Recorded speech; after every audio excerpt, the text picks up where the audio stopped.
Engaging, enlightening, informative. This is WLOX News This Week. Well, hi, everybody. I'm Dave Elliott. We start with the race for governor in Mississippi. Incumbent Tate Reeves is expected to face a stiff challenge from Democrat Brandon Presley, who is currently the Northern Mississippi Public Service Commissioner. And Mr. Presley is right here, right now, to talk about the campaign. A little housekeeping first. 2 Democrats were disqualified. 1 is currently suing to get on the August 8th primary ballot.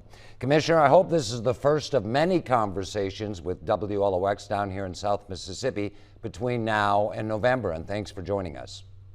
Oh, thank you, Dave. You know, you and I go back a long ways to the fights with the Kemper County Power Plant when we were able to save ratepayers on the coast so much money. And I just appreciate you letting me join by Zoom today. You know, these schedules are crazy, but I never want to miss an opportunity to join you and be on WLOX. Yeah, I remember those Public Service Commission meetings up in Jackson, and we might even have time to talk a little bit about that more this morning.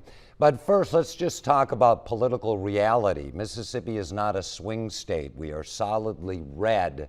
It's hard for a Democrat to win a statewide race without appealing to moderates and independents. How do you go about doing that? Well, I think the evidence is in the fact that I have ran in probably the most conservative district in the state for the Public Service Commission. And the last time I had an opponent, I won by over 60% of the vote. Look, I understand clearly that Mississippians want to know that they have a governor that's on their side. I don't play the national politics on either side, left or right. I'm more concerned about what's going on in the county newspapers than in the national headlines throughout the country. And that's the type of governor I'm going to be. And so, you know, I think that Mississippians know in their gut that Tate Reeves doesn't understand them, doesn't know where they live, doesn't care about them. And they want a governor that really sides with them on issues that matter and let some of this stuff that the national political prognosticators care about go by the wayside. I'm going to be a governor for everybody in Mississippi, Republican, Democrat, Independent, whoever they are. Okay, we'll talk about some of those issues because we have a little time with you this morning. But another one, let's zoom into the coast. 2019, Tate Reeves carried South Mississippi by a wide margin over Jim Hood. Polling shows your name ID is an issue here on the coast. You have a message for Jackson, you have a message in the Delta, a message in Northeast Mississippi. You're talking to coast folks right now. What's your message down here in South Mississippi beyond what you've already said? Yeah, well, the first thing would be that when Mississippi Power Company wanted to raise your power bills 45%, I fought against it from day one. I was the only vote against the Kemper County Power Plant from the beginning. Tate Reeves pushed through in the state Senate a $1 billion bailout for Mississippi Power Company when I fought it the whole time. I think that when it comes down to who's been on the side of the coast, I have been where it matters to voters down there in their pocketbooks, but also that I will not just be a one-trick pony governor. You know, I don't intend to just be concerned about one area of the state over the other. I've been on the coast now several times since this campaign has started. I'll be back down there Monday night. And we'll continue to listen to issues, whether it be the issues going on with the confluence with the Mississippi River or what we have going on in the blue economy to make sure our tourism and the Gulf Coast is taken care of there. Also with the BP oil spill money. You know, I know clearly that the area affected most by the BP oil spill was the Mississippi Gulf Coast, and yet we see public projects and money being spent that should be dedicated to the coast going to every other region of the state. And so I'll be there listening. I'll be there caring. I think Tate Reeves takes the coast for granted. I'm not going to take anybody for granted in this state. We're going to work for every vote along that Gulf Coast that we can get. Now, you unveiled an ethics reform package this week having to do with campaign finance, primarily trying to get the lobbyists, the political action committees, the millionaire donors out of the equation. An important issue for you, but that might be easier said than done. Haven't you also received money from those same sources? I think you're up to $1.4 million raised as of May 10th. Look, the rules of the road are what they are today, and I disagree with them. I mean, I intend to run this campaign and be a governor that changes those rules and make sure that we rein in unlimited contributions, unlimited PAC contributions, and mainly rein in lobbyist influence in Jackson. I hate the system that we have right now. Unfortunately, that's the system in which we run in 2023. But if I'm elected governor, we're going to change that. We've seen that Tate Reeves will do anything under his power for a campaign contribution, whether it be appointments to state boards or whatever. And I intend to change that. I think we have got to jerk the slack out of the chain in state government. We have got to clean up the mess and disinfect state government from the lobbyist influence. And one of the ways you do that is with historic ethics reform. And look, I will hold myself accountable to that as much as anybody elected in this state.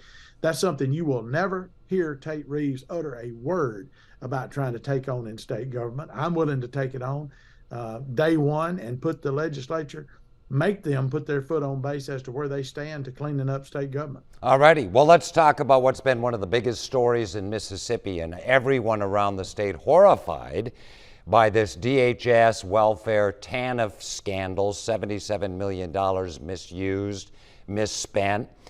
Your campaign is playing this up big in 2023, but you're not running against Phil Bryant, Brett Favre, or wrestler Ted DiBiase. You're running against Tate Reeves. So how do you bring him into this?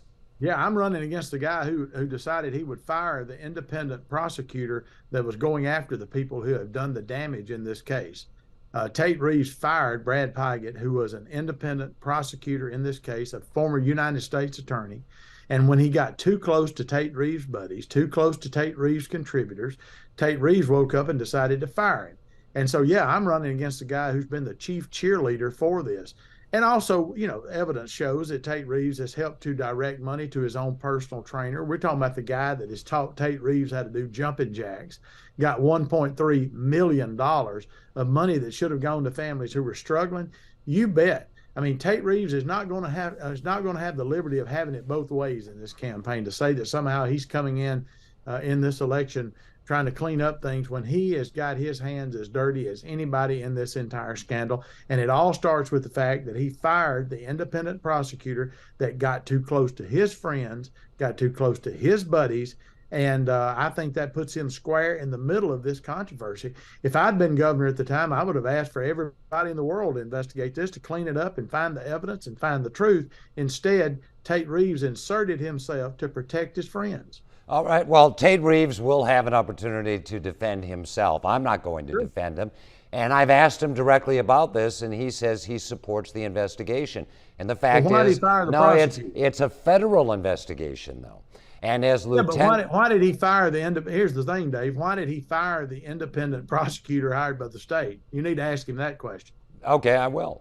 I think I have, actually, but I don't remember his answer. Let's shift gears a little. And this is a big story. I know your campaign's going to play up this TANF thing up very big. Tate Reeves wants to eliminate the state income tax entirely. A year ago, the legislature reduced it. There's been talk about reducing or eliminating the grocery tax. Where are you on helping working families, those on fixed incomes, and others when it comes to tax reform? Well, let me tell you something. My tax policy is pretty clear. I support tax reform in a way in which it helps the most Mississippians. I think the first place you go with that is reducing the sales tax on groceries. We have the highest tax on food of any state in the United States of America. We're only one of 7 states in this country that tax groceries. We ought to be ashamed of that. And if Tate Reeves wanted to do something about it, he had plenty of time to get that done. He doesn't care about it. Secondly, is we would look at how do you reduce or cut in half the cost of car tags. We've got a governor that flies around this state on our money, bragging about a $4 billion surplus, and yet he can't get a dime of it back in the pockets of taxpayers. I would be working every day to reduce the sales tax on groceries and to cut the car tag fees by helping through our budget process to do that. He's all talk and no action when it comes to this. And even his own tax plan is so much of a scheme, he can't even get it passed through a supermajority Republican House and Senate, and he's a Republican governor. They know that what he's trying to sell them isn't worth the paper it's written on. All right. Well, Commissioner, it's obvious that you're focused on Tate Reeves, and I understand that. One last, and it's been very fascinating. I want abortion. Supreme Court overturns Roe v. Wade. We only have a few seconds left. Sure. It's now illegal in Mississippi. We ban abortions. What would you support? A total ban like we have now? 9 weeks, 12 weeks, 15 weeks, 8 months? Where are you on abortion? Because the Supreme Court didn't say abortion is illegal. It just left it up to the states. Sure, I think there should be. I think I'm in the mainstream of Mississippi political thought on this. I think there should be exceptions for cases of rape, incest, and life of the mother. I believe being pro-life, as I am, it means more than just the abortion issue. It means being pro-hospital, pro-emergency room, pro-doctor, pro-Medicaid expansion. Tate Reeves cares about you until you're born, and then he doesn't care anything about you after that.